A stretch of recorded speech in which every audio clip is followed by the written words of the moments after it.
الحماد agency دیکھنے والے ناظرین کو السلام علیکم۔ آج کا ہمارا ٹاپک ہوگا اسلامی سائنس اور مستشرقین کے اعترافات۔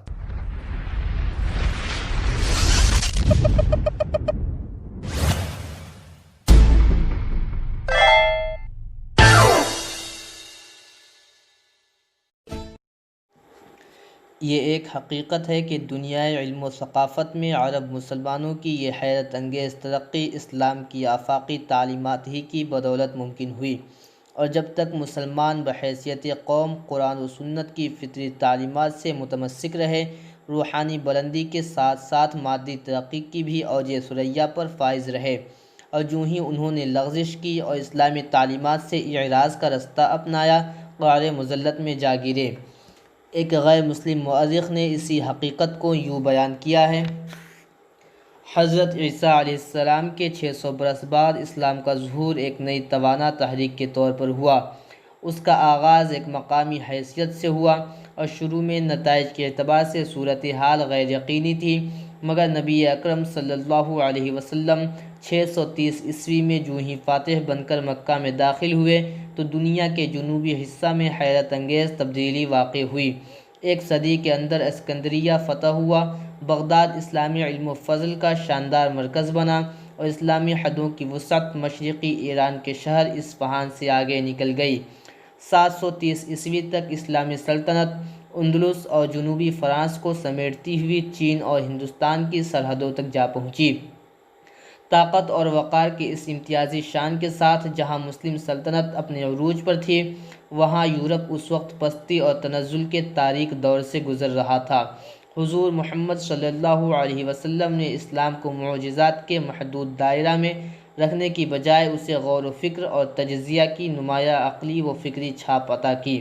اسی طرح رابرٹ ایل گولک نے بیان کیا ہے: اس امر کو بخوبی ذہن میں رکھنا چاہیے کہ ان احادیث کو انتہائی مستند حیثیت حاصل رہی ہے، اور نبی اکرم صلی اللہ علیہ وسلم کے ان ارشادات کا بہت مفید اور گہرا اثر مرتب ہوا ہے۔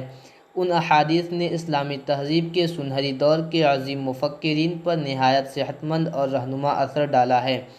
پروفیسر رابرٹ علم اور حصول علم کی اہمیت و فضیلت پر مبنی آیات و احادیث کے ذکر کے بعد مزید لکھتا ہے کہ اسلام کے ان اقوال کو بے فائدہ اور بے مقصد نہیں سمجھنا چاہیے، کیونکہ ان پر عمل کرنے سے ٹھوس نتائج مرتب ہوئے ہیں۔ اسلامی سائنس کی اصل طاقت اس امر میں مضمر ہے کہ یہ بازنطینی یونانی واہموں کے برعکس تجرباتی امور پر زیادہ توجہ مرکوز کرتی ہے۔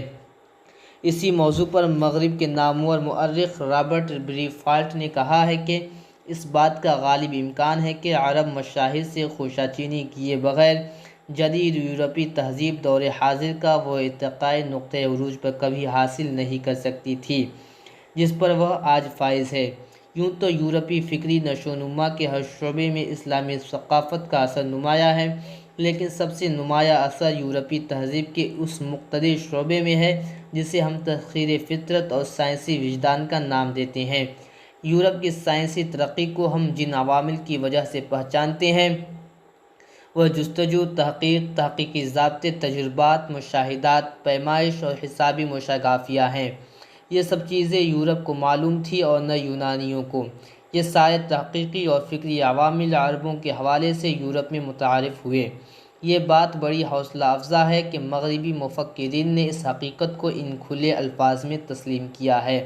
اس امر میں قطعی کوئی شبہ نہیں کہ یورپ کے سائنسی فکر پر اسلامی سائنسی فکر کا گہرا اثر مرتب ہوا۔ مغرب کے اس علمی نشاط ثانیہ پر دیگر کئی اثرات بھی مرتب ہوئے، مگر بنیادی طور پر سب سے گہرا اثر اسپین سے آیا۔ پھر اٹلی اور فلسطین کی جانب سے اثرات مرتب ہوئے، کیونکہ صلیبی جنگوں نے مغربی ممالک کے لوگوں کو فلسطینی مسلم ثقافت اور سائنسی اسلوب سے روشناس کرایا۔